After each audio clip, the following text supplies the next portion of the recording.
Nandito na kami. Karating na kami sa kundo.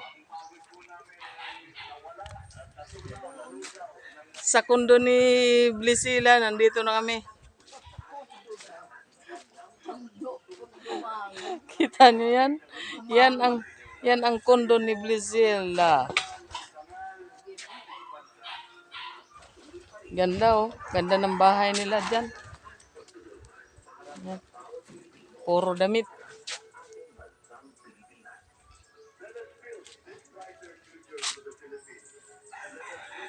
Ganda ng sili nyo.